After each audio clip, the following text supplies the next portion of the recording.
اعوذ باللہ السمیع العلیم من الشیطان الرجیم من حمزہ ونفخہ ونفثہ۔ سورہ بقرہ کی آیت نمبر 105 سے لے کر 107 کی تفسیر چل رہی ہے۔ اللہ تعالی فضل عظیم کا مالک ہے، اس کا فضل بہت وسیع ہے، لیکن یہ فضل ہر ایک کو نہیں ملتا، بلکہ انہی کو ملتا ہے جن میں اس کو حاصل کرنے کی اہلیت ہوتی ہے اور جن کو اللہ تبارک و تعالی اس کے لیے منتخب کر لیتا ہے۔ اللہ تعالیٰ فرماتا ہے سورہ جمعہ کی آیت نمبر 4 میں، نبوت اور کتاب ہدایت یہ اللہ کا فضل ہے، وہ جس کو چاہتا ہے عطا فرماتا ہے اور اللہ بڑی فضل والا ہے۔ الغرض اللہ تعالیٰ نے ہر نعمت بنی اسرائیل سے چھین کر بنی اسماعیل کو دے دی۔ اللہ رب العالمین فرماتا ہے سورہ الحدید کی آیت نمبر 29 میں، اے ایمان والوں، نبوت، رحمت اور نور ہدایت سے تم کو اس لیے نوازا گیا ہے تاکہ اہل کتاب کو معلوم ہو جائے کہ وہ اللہ کے فضل پر کوئی قدرت نہیں رکھتے، اور انہیں یہ بھی معلوم ہو جائے کہ فضل اللہ کے ہاتھ میں ہے، وہ جس کو چاہتا ہے دیتا ہے، اور اللہ فضل عظیم کا مالک ہے۔ اللہ تبارک و تعالیٰ کی طرف سے نبوت، کتاب و حکمت اور خیر و برکت کا نزول یہ اللہ تعالیٰ کی رحمت ہے۔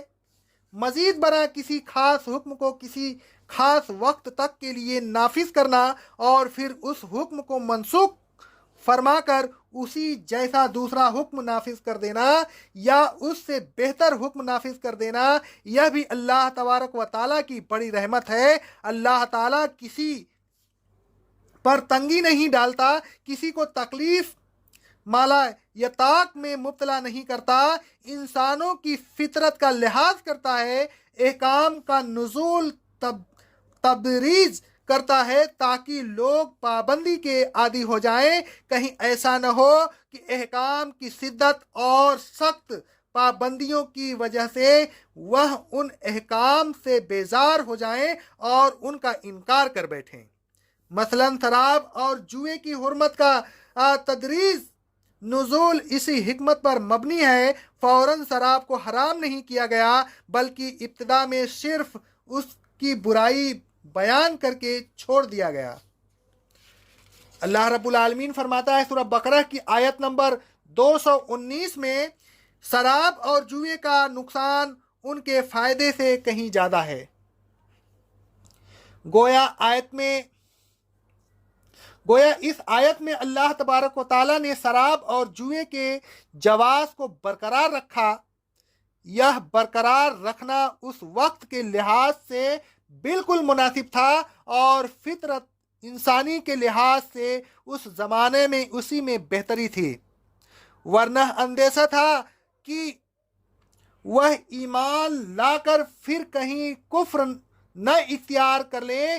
بعد میں شراب اور جوئے کو قیامت تک کے لیے حرام کر دیا گیا، اور یہ حکم نوح انسانی کے لیے ہر حال میں اور ہر زمانے کے لحاظ سے بہتر تھا۔ منسوخ آیات کی اللہ تعالیٰ نے 2 صورتیں بیان فرمائی۔ پہلی یہ کہ براہ راست کسی دوسری آیت سے اس کو منسوخ کر دیا جائے، دوسری یہ کہ وہ آیت یاد ہی نہ رہے، اللہ تبارک و تعالیٰ اس کو ذہنوں سے نکال دے۔ پہلی صورت کے متعلق اللہ رب العالمین فرماتا ہے سورہ النحل کی آیت نمبر 101 میں، اے رسول صلی اللہ علیہ وسلم، جب ہم کسی آیت کو دوسری کسی آیت کے بدلے میں لے آتے ہیں تو کافر کہتے ہیں کہ آپ نے خود ہی گڑھ لی ہے، حالانکہ اللہ خوب جانتا ہے جو کچھ وہ نازل کرتا ہے، لیکن کافروں میں سے اکثر لوگ اس بات کو یا تبدیلی کی مصلحت کو نہیں جانتے۔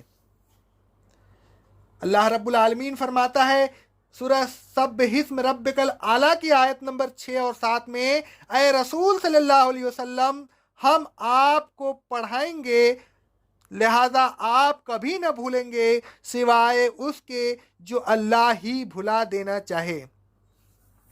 اقول قولی ھذا استغفر اللہ استغفر اللہ استغفر اللہ۔